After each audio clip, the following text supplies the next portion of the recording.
નમસ્તે બાળકો. ધોરણ 4 હિન્દી ની અંદર આપણે પાઠ 1, 2 જોયા અને એનું જે કંઈ લખવાનું સ્વાધ્યાય એ તમને મેં હિન્દીની નોટમાં લખવા માટે આપ્યું હતું. તો હવે આપણે આગળનો પાઠ નંબર 3 જોઈશું. તે પહેલાં પાઠ 1 અને 2 જોઈ લેજો. પાઠ 1 આપણે જોયો તો કે વર્ણમાલા સ્વર, એ તમને મેં જે કંઈ લખવા માટે આપ્યું છે એ વિડીયોમાં તમે જોયું હશે. જે લખવાનું છે નોટની અંદર, એ નોટની અંદર તમારે લખવાનું રહેશે. પાઠ 1ની અંદર સ્વાધ્યાય છે એ સ્વાધ્યાય પણ તમારે કરવાનું રહેશે. તેમજ ચોપડીની અંદર જે કંઈ લખવાનું છે એ પણ તમારે ચોપડીની અંદર કરવાનું રહેશે. ત્યાર પછી આપણે પાઠ 2 જોયો તો વર્ણમાલા વ્યંજન. પહેલાં આપણે સ્વર જોયા હતા અને પછી વ્યંજન જોયા હતા. એ પણ મેં તમને લખવા માટે આપ્યું છે. એ પણ તમારે હિન્દી નોટમાં નવા પાને 9ના હેડિંગ મારીને તમારે જેનું જે કંઈ લખવાનું આપ્યું છે એ તમારે લખવાનું રહેશે.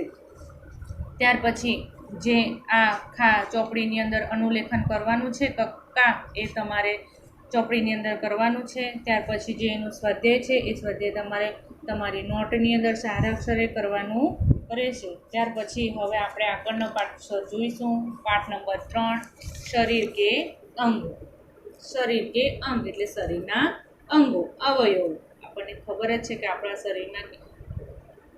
શરીરના અંગો આપણે એનાથી પરિચિત છે. તો અહીં એક બાળકનું ચિત્ર આપ્યું છે. એ ચિત્રની અંદર શરીરના અંગો બતાવ્યા છે. એરો માર્યો છે. એરો મારીને આપણે તેની વિશે સમજ મેળવીશું. પહેલું ઉપર આવ્યું છે, એરો માર્યું છે માથાનું, એટલે માથું. તો માથુંને હિન્દીમાં શું કહેવાય? શિર. શિર એટલે માથું. એ માથા પર આપણે કંઈ પણ વજનવાળું ઊંચકવું હોય તો આપણે એ માથા પર મૂકીને ઊંચકી શકીએ છીએ. ત્યાર પછી માથામાં બીજું શું આવેલું હોય છે? બાલ. હિન્દીમાં બાલ અને એને ગુજરાતીમાં શું કહેવાય? વાળ. આપણે પણ અમુકને વધારે લોંગ રાખવાના વાળ ગમતા હોય, કોઈને નવી ફેશનમાં કટ કરતા હોય છે. હેર કટિંગ કરાવવા જાઓ ત્યારે વાળની તમે બહુ સરસ હેર કટ કરાવો છો ને? તો એ વાળ સ્ટાઇલિશમાં પણ તમે કરાવો છો. પણ આપણે સ્કૂલે જતા હોય તો સ્કૂલે જાઓ તો આવી રીતના કોઈક સ્ટાઇલિશ હેર કટ કરાવવાની હોતી નથી. ત્યાર પછી આવશે કાન. અહીં એરો માર્યો છે કાન. તો કાન તો ગુજરાતીમાં પણ કાન જ કહેવાય. કાન વડે આપણે શું કરી શકીએ છીએ? તો કાન વડે આપણે સાંભળી શકીએ છીએ. અને કંઈ કાન જ ના હોય તો આપણે કોઈ બોલે તે આપણે સાંભળી શકીએ? તે આપણે સાંભળી શકતા નથી. એટલે કાન વડે આપણે સાંભળી શકીએ છીએ. ત્યાર પછી આંખ ઉપર એરો માર્યો છે તો એ છે આંખ. ગુજરાતીમાં પણ આંખ જ કહેવાય છે. આંખ વડે આપણે શું કરી શકીએ છીએ? આંખ વડે આપણે જોઈ શકીએ છીએ. ત્યાર પછી આવશે આંખની નીચે આવશે નાક. તો ગુજરાતીમાં પણ શું કહેવાય? નાક. નાક વડે આપણે સુગંધ પારખી શકીએ છીએ. ત્યાર પછી આવશે મું. તો મું વડે આપણે ખાવાનું ખાઈ શકીએ છીએ. મું તો ગુજરાતીમાં શું કહેવાય? મોઢું. તો મોઢા વડે આપણે ખાવાનું ખાઈ શકીએ છીએ. હવે મોઢાની અંદર બીજું શું આવ્યું છે? દાંત આવ્યા છે અને જીભ. જીભ શાનું કામ કરે છે? તો જીભ એ સ્વાદ પારખવાનું કામ કરે છે. અને દાંત વડે આપણે શું કરીએ છીએ? જે કંઈ કડક વસ્તુ હોય એને આપણે ચાવી શકીએ છીએ. ત્યાર પછી આવશે નીચેનો ભાગ આ રહ્યો. આને શું કહેવાય? ગરદન. શું કહેવાય? ગરદન. ગરદન એટલે ગળું. ત્યાર પછી એની નીચે ચાલો તો શોલ્ડર, ખંભો. કંધા. હિન્દીમાં શું કહેવાય? કંધા. કંધા એટલે શું થશે? ખંભો. ત્યાર પછી જઈશું તો આવશે ઉંગલિયા. એટલે આપણી આ આંગળીઓ, એને શું કહેવાય? ઉંગલિયા. આંગળીઓ એને ઉંગલિયા કહેવાય. આ 4 આંગળીઓ છે અને વચ્ચે એક શું આવશે? અંગૂઠો. એને શું કહેવાય? અંગૂઠા. તો ગુજરાતીમાં અંગૂઠો કહેવાય. આંગળીઓને હિન્દીમાં ઉંગલિયા કહેવાશે. એ આંગળીને અંગૂઠાનો ઉપયોગ કરીને આપણે કંઈ બી ખાવાનું હોય એ આપણે જમી શકીએ છીએ, ખાઈ શકીએ છીએ. ત્યાર પછી આવશે નીચેનો ભાગ આ હાથનો. તો હાથ પછી નીચે જાઓ તો શું આવશે? કુહની એટલે કોણી. આપણે હાથને વાળો તો નીચે અહીંયા કોણી, એને શું કહેવાય? કુહની એટલે કોણી. ત્યાર પછી જાઓ તો શું આવશે? યા એરો માર્યો છે છાતીનો ભાગ, તો એને શું કહેવાય? સીના. શું કહેવાય? સીના એટલે છાતી. ત્યાર પછી છાતીની નીચે શું આવશે? પેટ. ગુજરાતીમાં શું કહેવાય? પેટ. આપણે જે કંઈ ખાવાનું ખાઈએ, જમીએ, તે ક્યાં જાય? સીધું પેટમાં આવે. તો અહીં એરો માર્યો છે એ પેટ. પેટના નીચે શું આવશે? આ એરો માર્યો છે એ શાનો ભાગ આવશે? કમર. તો એને શું કહેવાય? કમર. આપણું શરીર માથુંથી પેટ સુધી ઉપરનો ભાગ શેના પર આધાર હોય? કમર પર. અને કમર પગ નીચે સુધીનું એ નીચેથી પગથી ઉપર સુધી એ પણ કમર પર આધાર. એટલે આપણું શરીરનું જે ભાગ છે એ શેના પર ડિપેન્ડ હોય છે? તો કમર પર ડિપેન્ડ હોય છે. એટલે કમરને આપણે કમરમાં પછાડ શું આવેલું હોય? કરોડરજ્જુ આવેલા હોય છે. એટલે આપણે કમરને આરામ આપવો જોઈએ. આપણું શરીર કમર પર આધારિત હોય છે. ત્યાર પછી આવશે, આગળ જતાં આવશે કલાઈ. આ રહી એને શું કહેવાય? કલાઈ. કલાઈ એટલે કાંડું, હાથનું કાંડું. ત્યાર પછી આવશે હાથની અંદર શું આવશે? હથેલી. હથેલી એટલે હથેળી. આને શું કહેવાય? હથેળી. તો આ હથેળી એટલે હથેલી હિન્દીમાં, અને ગુજરાતીમાં શું થશે? હથેળી. ત્યાર પછી નીચે ચાલો તો શું આવશે? પગ. પગની અંદર આવ્યું ઘૂંટણ. ઘૂંટણ એને હિન્દીમાં શું કહેવાશે? ઘૂંટના. ઘૂંટણને હિન્દીમાં શું કહેવાશે? ઘૂંટના. આપણા પગની અંદર ઘૂંટણમાં જો કંઈ વાગ્યું હોય તો આપણને રડાવી દે, એટલું જોરદાર આપણને પગમાં વાગે તો ઘૂંટણ. ત્યાર પછી નીચે જાઓ તો શું આવશે? પેર. પેર એટલે પગ. હવે પગની નીચે જાઓ તો શું આવશે? ટકના. ઘૂંટી આવે. પગ પાસે શું આવે? ઘૂંટી આવે. હાથની જેવી કોણી અહીંયા આવે એવી પગની અહીંયા શું આવશે? ઘૂંટી આવે. ઘૂંટીને શું કહેવાય? ટકના. એટલે યાદ રાખજો, ઘૂંટના એટલે ઘૂંટણ થશે, ને ટકના એટલે શું થશે? ઘૂંટી. પછી ટકના એટલે ઘૂંટણ ના કરી દેતા, અને ઘૂંટના એટલે ઘૂંટી ના કરી દેતા. એટલે ધ્યાનથી તમારે શબ્દો વાંચજો કે ઘૂંટના એટલે ઘૂંટણ થશે, અને ટકના એટલે શું થશે? ઘૂંટી. અને નીચે શું આવશે? આપણી એડી. એને ગુજરાતીમાં પણ શું કહેવાય? એડી. તો આ થયા આપણા શરીરના અંગો. દરેક બાળકો ધ્યાનથી શરીરના અંગો વાંચજો, અને તમારી હિન્દીની નોટની અંદર શરીર કે અંગો એવું નવો પાઠનું નામ લખજો. પાઠ 3 શરીર કે અંગ. પછી લખજો નીચે કે શરીર કે અંગો કે નામ. એટલું હેડિંગ મારજો. અને નીચે પછી તમારે તમારી નોટબુકની અંદર જે આટલા બધા શરીરના અંગો જે આપ્યા છે એ શરીરના અંગો તમારે નોટની અંદર 3 વાર લખવાના રહેશે. કેટલી વાર લખવાના? 3 વાર તમારે એ શબ્દો લખવાના રહેશે. ધારો કે શિર, માથું. આવી રીતના મેં લખ્યા છે. પાઠનું નામ માર્યું છે શરીર કે અંગો. પછી અહીં લખ્યું છે કે શિર એટલે માથું, શિર, માથું, શિર, માથું.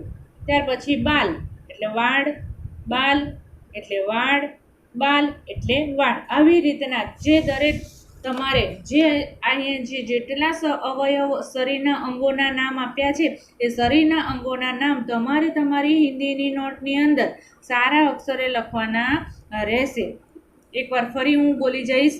શિર એટલે માથું, બાલ એટલે વાળ, આંખ એટલે આંખ, મું એટલે મોઢું, ગરદન એટલે ગળું, કાન એટલે કાન, નાક એટલે નાક, ઉંગલિયા એટલે આંગળીઓ, અંગૂઠા એટલે અંગૂઠો, હાથ એટલે હાથ, કુહની એટલે કોણી, ગરદન એટલે ગળું, કંધા એટલે ખંભો, સીના એટલે છાતી, પેટ એટલે પેટ, કમર એટલે કમર, કલાઈ એટલે કાંડું, હથેલી એટલે હથેળી, ઘૂંટના એટલે ઘૂંટણ, પેર એટલે પગ, ટકના એટલે ઘૂંટી અને એડી એટલે એડી. તો આ નામ તમારે 3 વાર નોટની અંદર લખવાના રહેશે. હવે નીચે આપણે જોઈશું પઢીએ, સમજીએ ઓર લીખીએ. તો અહીં આપણે જોઈને લખવાનું છે. સિર એટલે માથું. પહેલાં હિન્દી શબ્દો લખવાના અને બાજુમાં ગુજરાતી શબ્દો લખવાના. ત્યાર પછી આવશે નાખૂન, તો આવશે નાખૂન એટલે નખ.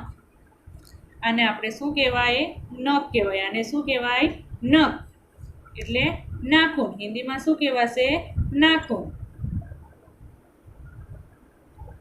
ત્યાર પછી જીભ, મોઢાની અંદર શું આવે? જીભ. એ જીભથી આપણે શું કરી શકીએ છીએ? સ્વાદ પારખી શકીએ છીએ. ખાટો, મીઠો, તુરો, તીખો, કડવો. તો જીભ એ બધા સ્વાદ પારખી શકે છે. ત્યાર પછી આવશે કલાઈ. તો કલાઈ એટલે શું થશે? કાંડું. જીભ એટલે જીભ, કલાઈ એટલે કાંડું. ત્યાર પછી ચમડી. આપણા શરીરની અંદર ચમડી તો એટલે ચામડી. ચામડીના પણ આપણે અમુકની થોડી શ્યામ વર્ણની ચામડી હોય, કોઈની એકદમ ગોરી હોય, તો એ ચમડી એટલે શું થશે? ચામડી. ત્યાર પછી આવશે દાઢ. આપણા મોઢાની અંદર દાઢ આવે. ત્યાર પછી આવશે પેર એટલે શું થશે? પગ. પછી હડ્ડી. આપણા શરીરમાં શું હોય? હાડકું. હડ્ડી એટલે શું આવે? હાડકું. આપણું શરીરમાં ખાલી માંસ હોતું નથી,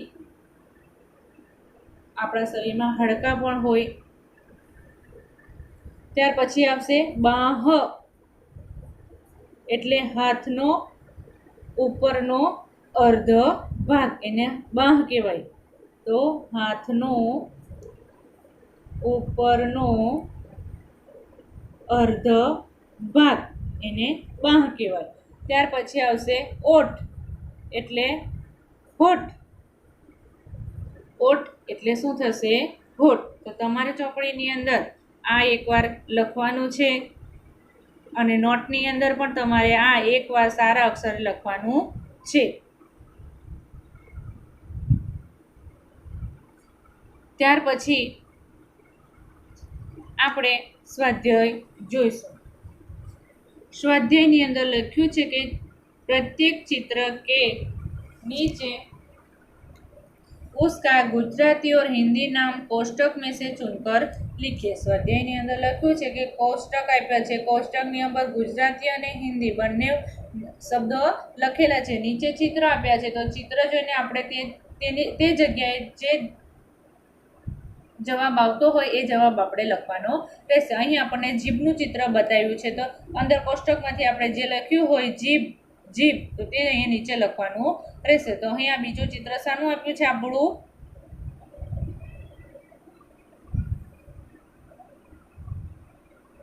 થંબ, અંગૂઠો.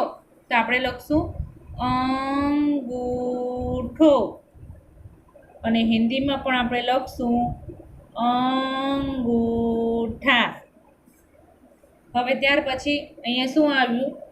ઘૂંટણ આપ્યું છે. ટકના નથી, પરંતુ શું છે? ઘૂંટણ. ઘૂંટના છે તો ઘૂંટણ. તો લખશું ઘૂંટના. ત્યાર પછી અહીં આપ્યું છે ગળું, તો લખશું ગળું. તો હિન્દીમાં લખશું ગરદન, ગરદન. ત્યાર પછી આ શાનું ચિત્ર આપ્યું છે? હોઠ. તો અહીં આપણે લખશું હોઠ. તો હિન્દીમાં શું લખશું? ઓઠ. ત્યાર પછી શાનું ચિત્ર આપ્યું છે? આંખ. તો લખશું આંખ અને હિન્દીમાં પણ લખશું આંખ. ત્યાર પછી શું આપ્યું છે? કુહની એટલે કોહણી. તો લખશું કોણી અને હિન્દીમાં લખશું કુહની, કુહની. ત્યાર પછી આપ્યું છે નખનું ચિત્ર આપણું છે તો નખ, તો હિન્દીમાં આપશે લખશું નાખૂન. હિન્દીમાં શું લખશું? નાખૂન. સ્વાધ્યાયનું આ પ્રશ્ન 1, તમારે ચિત્ર દોરવાના છે અને ચિત્ર દોરીને હિન્દી અને ગુજરાતી શબ્દ તમારે લખવાના રહેશે. એટલે સ્વાધ્યાયની અંદર તમારે હિન્દી અને ગુજરાતી શબ્દ લખવાના છે. કોષ્ટક પાડીને સારા અક્ષરે કોષ્ટક દોરવાનું અને તેમાં ચિત્ર દોરજો અને ચિત્ર દોરીને તેના નીચે તમારે નામ લખવાના છે. અહીં આપણે 8 ચિત્ર આપ્યા છે. 1 2 3 4 5 6 7 8 8 ચિત્ર તમારે દોરવાના છે અને એના નામ તમારે નીચે લખવાના છે. હવે નીચે આવ્યો પ્રશ્ન 2 કે ગુજરાતી નામ के पास उसका हिंदी नाम लिखिए. હવે ગુજરાતી નામ આપ્યા છે એની નામની બાજુમાં આપણે હિન્દી નામ લખવાના રહેશે. તો માથું એટલે શું થશે? સિર. તો આંખ, તો હિન્દીમાં શું થશે? આંખ. મોઢું, તો શું થશે? મુહ. કાન, તો હિન્દીમાં શું થશે? કાન. આંગળી, તો શું થશે? ઉંગલિયા. શું થશે? ઉંગલિયા. ત્યાર પછી હથેળી, તો હથેળીને શું થશે? હથેલી. હથેલી. ત્યાર પછી આવશે છાતી, તો શું આવશે? સીના. કમર, તો કમર. કોણી, તો શું આવશે? કુહની. પગ, તો પેર. ખંભો, તો કંધા. કંધા. કાંડું, તો કલાઈ. તો બાળકો, તમારે આ પ્રશ્ન 2 પણ નોટની અંદર પણ કરવાનો છે અને તમારી ચોપડીની અંદર પણ પ્રશ્ન 1 અને પ્રશ્ન 2 તમારે લખવાનો રહેશે. સ્ક્રીનશોટ પાડી લેજો. સ્ક્રીનશોટ પાડીને સારા અક્ષરે તમારે તમારી નોટમાં પણ લખવાનું છે અને ચોપડીની અંદર પણ તમારે લખવાનું છે. ત્યાર પછી આવશે પ્રશ્ન 3. પહેલાં હતું કે ગુજરાતી નામની બાજુમાં હિન્દી નામ લખવાના હતા પ્રશ્ન 2ની અંદર. હવે પ્રશ્ન 3ની અંદર હિન્દી નામ આપ્યા છે તો હિન્દી નામની બાજુમાં આપણે ગુજરાતી નામ લખવાના છે. તો પહેલું આપ્યું છે બાલ, તો આપણે ગુજરાતીમાં શું કહીએ? બાલને વાળ, હેર. ત્યાર પછી હાથ, તો હાથ. ઘૂંટણા, તો શું થશે? ઘૂંટણ. ઘૂંટણા એટલે ઘૂંટણ. ઉંગલિયા એટલે આંગળીઓ. આંગળીઓ. ત્યાર પછી પેટ, તો શું થશે? પેટ. નાક, તો નાક. એડી, તો એડી. અને ટકના એટલે શું થશે? ઘૂંટી. તો આ પણ તમે તમારી નોટની અંદર પણ લખવાનું છે અને ચોપડીની અંદર પણ લખવાનું છે. સ્વાધ્યાય તમારે પ્રશ્ન 1, પ્રશ્ન 2 અને પ્રશ્ન 3 નોટની અંદર પ્રશ્ન 1ની અંદર જે ચિત્રો આપ્યા છે એ ચિત્રો પણ તમારે દોરવાના છે અને એના નામ લખવાના છે. પ્રશ્ન 2 પણ કરવાનો છે અને પ્રશ્ન 3 પણ તમારે કરવાનો છે. સ્ક્રીનશોટ પાડી લેજો અને સ્ક્રીનશોટ પાડીને સારા અક્ષરે તમારે તમારી નોટની અંદર અને ચોપડીની અંદર પણ લખવાનું રહેશે. તો અહીં આપણો પાઠ 3 શરીર કે અંગ, શરીરના અંગો વિશેનો પાઠ અહીં આપણો પૂર્ણ થાય છે.